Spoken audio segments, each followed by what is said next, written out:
सरिता मिश्रा आपके अपने ज्योतिष और आध्यात्म के चैनल वैदिक ज्योतिष शिक्षण संस्थान में आप सभी दर्शकों का हार्दिक अभिनंदन करती हूँ।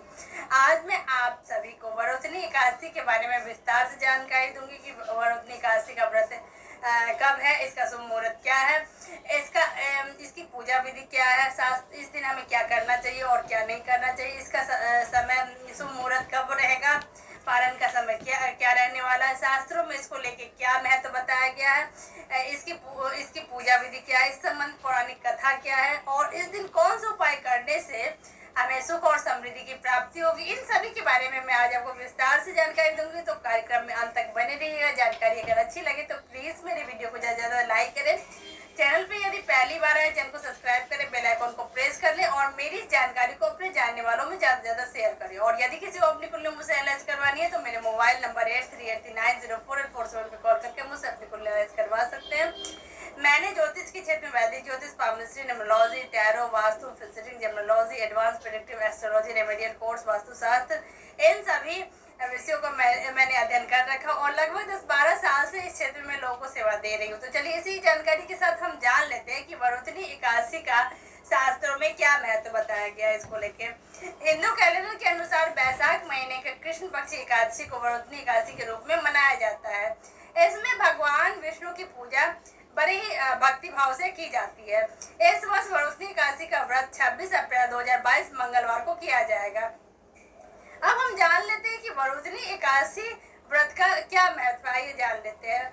धार्मिक ग्रंथों के अनुसार भगवान श्री कृष्ण युधिष्ठिर को वरोधनी एकादशी व्रत का महत्व समझाते हुए कहते हैं कि जो भी व्यक्ति इस एकादशी व्रत का सच्ची निष्ठा और विधि विधान के साथ करता है, उसके सारे पापों का अंत हो जाता है और उसे स्वर्गलोक की प्राप्ति होती है। मान्यताओं के अनुसार वरोधनी एकादशी सुख और सौभाग्य का प्रतीक माना जाता है।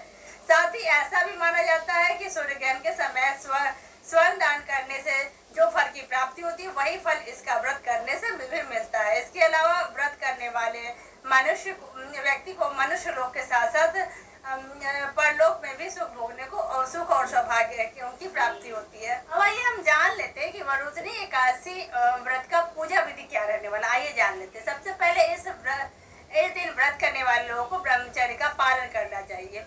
हृदय से किसी प्रकार का द्वेष, कपट, छल आदि नहीं रखना चाहिए। स्वच्छ मन से भगवान की पूजा करनी चाहिए और ध्यान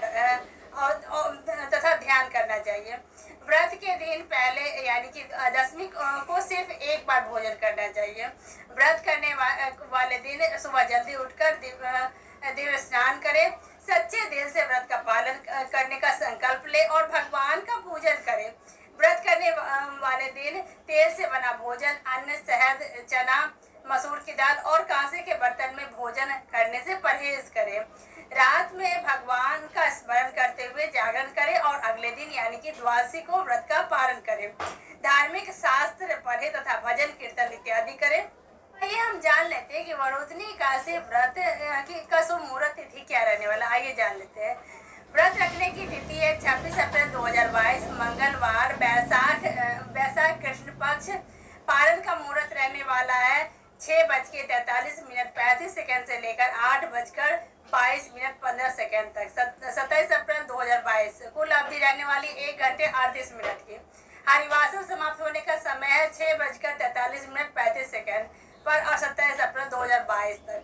अब हम जान लेते हैं कि इस दिन कौन सी चीजें करना वर्जित माना जाता है शास्त्र में। आइए जान लेते हैं। वरोधनी एकादशी व्रत करने वाले दिन कुछ ऐसी बात भी होती है जिसे जो भूल कर भी नहीं करनी चाहिए, क्योंकि ऐसा माना जाता है कि इससे हमें उन कर्मों की प्राप्ति नहीं होती जो व्रत करने से मिलता है, जिसका फल। इस दिन जुआ खेलना, सोना, दातुन करना, दूसरों की बुराई करना, किसी भी प्रकार की चोरी करना, हिंसा करना, गुस्सा करना और झूठ बोलना आदि वर्जित माना गया शास्त्रों में। इसके अलावा इस दिन मांस, शराब, प्याज, लहसुन, अन्न आदि चीजों का सेवन करना भी वर्जित माना गया शास्त्रों में। मानता है कि प्याज, लहसुन तामसिक भोजन होता है, इसका सेवन करने से मन अशुद्ध हो जाता है।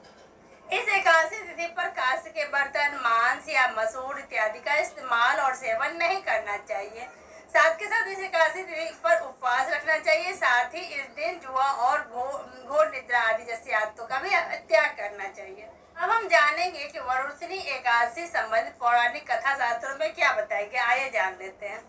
एक समय जब अर्जुन ने भगवान श्री कृष्ण से आग्रह किया कि वरुणिनी एकादशी की व्रत कथा व उसके महत्व का वर्णन करे, तब श्री कृष्ण ने इसके बारे में बताया।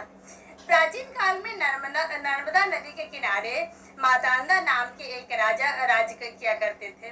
वह बहुत ही दान पुण्य करने वाले तथा तपस्वी राजा थे। एक बार जब जंगल में तपस्या कर रहे थे, कड़ी तपस्या करने से वह पूरी तरह से लीन थे, तभी एक जंगली भालू आकर उनका पैर चबाने लगा। इसके बाद भालू राजा को घसीटते हुए और घने जंगल में ले गया।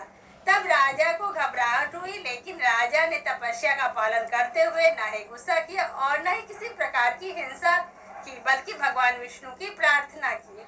राजा की प्रार्थना सुनकर भगवान विष्णु वहां प्रकट हुए और उन्होंने अपने चक्र से भालू को वध कर दिया और राजा को उस मुश्किल घड़ी से सुरक्षित निकाला। लेकिन तब तक भालू राजा के एक पैर खा चुका था और उसे दर्द भी बहुत ज्यादा हो रहा था। यह राजा मादांता के लिए बड़े ही दुख की बात थी। राजा की पीड़ा को देखकर भगवान विष्णु बोले, वत्स, तुम मथुरा जाकर मेरी वराह अवतार मूर्ति की पूजा करो और वरुणिनी एकादशी का व्रत करो। ऐसे तुम्हारा जो अंग भालू ने काटा है वह अंग ठीक हो जाएगा। दरअसल तुम्हारी यह हालत पिछले जन्म के पापों के कारण हुई है। राजा ने भगवान विष्णु की बात मानी और वरुणिनी एकादशी का व्रत सच्ची निष्ठा और लगन से किया, जिससे उसका पैर एकदम ठीक हो गया। तभी से हिंदू धर्म में इस व्रत को महत्वपूर्ण माना जाने लगा। अब आइए हम जान लेते हैं कि विभिन्न प्रकार की समस्याओं से मुक्ति पाने के लिए वरुणिनी एकादशी के दिन हमें कौन से उपाय करने चाहिए। आइए जान लेते हैं। वरुणिनी एकादशी के दिन सुबह भगवान विष्णु की विधिवत पूजा करें और उसके बाद रात में उनकी प्रतिमा या फोटो के सामने 9 बत्तियों का एक दीपक जलाए। इसके अलावा ऐसा ही एक और दीपक जलाए जो कि पूरी रात जलता रहना चाहिए। माना जाता है कि ऐसा करने से भगवान विष्णु के साथ साथ माँ लक्ष्मी भी प्रसन्न हो जाती है और धन प्राप्ति का आशीर्वाद देती है।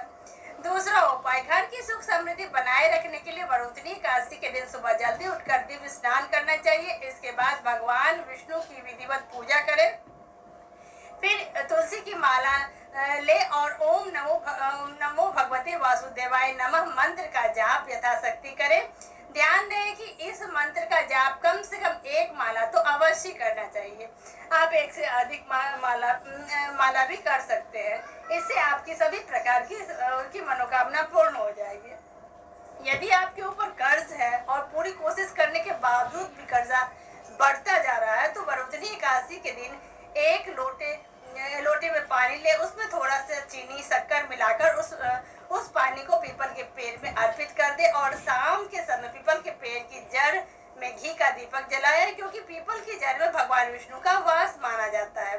मान्यता है कि ऐसा करने से धन की बचत होने लगती है और इसके परिणाम स्वरूप कर्ज भी उतरने लगता है धीरे धीरे। घर की सुख व समृद्धि के लिए वरुणिनी एकादशी के दिन शाम के वक्त तुलसी के पौधे में गाय के शुद्ध घी का दीपक जलाए, माँ तुलसी की पूजा करें। इसके बाद तुलसी की 11 बार परिक्रमा लगाए और परिक्रमा करने के दौरान ओम वासुदेवाय नमः मंत्र का जाप करें। इससे आपके घर का माहौल शांत और अनुकूल बना रहेगा।